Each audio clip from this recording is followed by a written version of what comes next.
c'est Rofai Kwabo, je suis le directeur général du CIPMEN, donc le centre incubateur des petites et moyennes entreprises du Niger, le premier incubateur au Niger et qui accompagne dans le numérique, dans les énergies renouvelables, l'agrobusiness et l'environnement. On a Hackathon, c'est une initiative vraiment salutaire. Pourquoi elle est salutaire? C'est parce que déjà, il y a eu plusieurs initiatives, en tout cas, qui ont été pensées avant ça, avant qu'elles se jumellent. Donc, notamment portées par l'écosystème du numérique. Donc, qui dit l'écosystème du numérique, dit les startups du numérique, dit le CIPMEN, centre incubateur dans le numérique, dit l'ANSI, qui est vraiment l'ambassadeur du numérique aujourd'hui au Niger et à l'international. Donc, je pense que c'est tout à fait normal et naturel d'être acteur de cette initiative-là. Donc, par rapport aux défis que nous avons connus, c'est notamment le fait que nos entrepreneurs, beaucoup se sont retrouvés à l'arrêt en mettant en stand-by et en pause leurs activités.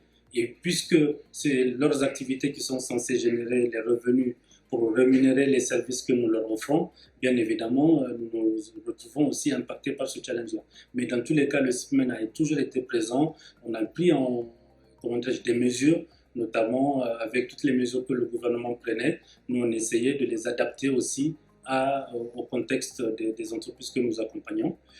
Nous sommes aussi dans des initiatives à l'international, notamment la participation au hackathon organisé par la BAD. Nous sommes aussi dans des initiatives avec l'Organisation internationale de la francophonie. Les fermetures de frontières, tout ça, ça nous a impacté et ça a impacté nos entrepreneurs. Il y a la question aussi de la fermeture des centres de formation. Donc ça aussi, ça a impacté nos activités. Mais bien évidemment, c'est aussi un moment incroyable pour nous permettre de nous redéfinir et de pouvoir encore revenir avec beaucoup plus de réponses adaptées, non seulement à la situation actuelle, mais aussi aux défis à venir qui restent encore nombreux. Oui, donc j'appelle tous les jeunes Nigériens qui ont des solutions et qui ont des idées de pouvoir participer à ce Corona Hackathon.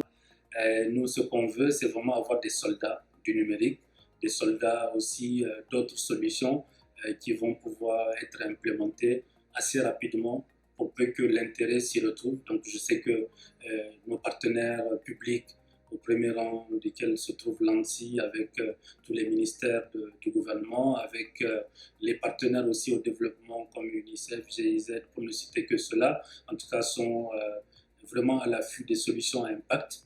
Donc je pense que c'est encore une occasion qui est offerte à la jeunesse de pouvoir exprimer son talent. Et cette fois-ci, de manière inédite, c'est un consortium de 10 structures qui s'est organisé, qui s'est auto-organisé. Donc pour moi, c'est déjà salutaire et donc ça promet de belles choses. Donc inscrivez-vous et on attend de belles solutions à accompagner pour le bien-être de tous.